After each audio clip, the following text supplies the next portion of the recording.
আসসালামু আলাইকুম। আমার বাড়ি নেত্রকোনা, থানা আটপাড়া, পোস্ট অফিস বড়বাড়ি, গ্রাম সনুই, মেঘেরকান্দা। মা বাবা কষ্ট করে জন্ম দিছে। মা বাবার মনে কষ্ট দিলে আখের পাবে না, আকারাত পাবে না। যত টাকার মালিক হও, মা হইছে বেহেস, মা বাপ হইছে বেহেস। মা বাবার সেবা না করলে, মা বাবার যত্ন না করলে আল্লাহ ক্ষমা করবে না, আল্লাহ শান্তি দেবে না, সুখ দেবে না। মা বাবার সেবা আগে, বাদে হইলো অন্যজনের।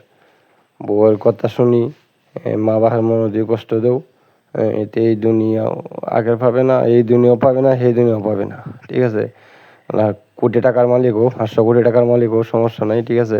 কিন্তু মা বাবার মনে কষ্ট দিলে কেউ শান্তি পাবে না এই দুনিয়াতে। টাকার গরমে থাকতে পারবে, সেই দুনিয়াতে শান্তি পাবে না। ঠিক আছে? ওই দুনিয়ার চিন্তা করতে হবে। এই দুনিয়া হইলো 2 দিনের দুনিয়া, ওই দুনিয়াটা হইলো 2 দিনের দুনিয়া। ঠিক আছে? মা বাবা হইলো দুনিয়ার স্থান হইলো মা বাপ। মা বাপের যত্ন করবে, আদর করবে, সেবা করবে। তোমাকেও তোমার পোলাপানে সেবা করবে। ঠিক আছে? তুমি যদি তোমার মা বাপের সেবা না করো, তোমাকে পোলাপানে সেবা করবে না। ঠিক আছে? আর ওই দুনিয়া তো কোনো কিছু পাইবাই না।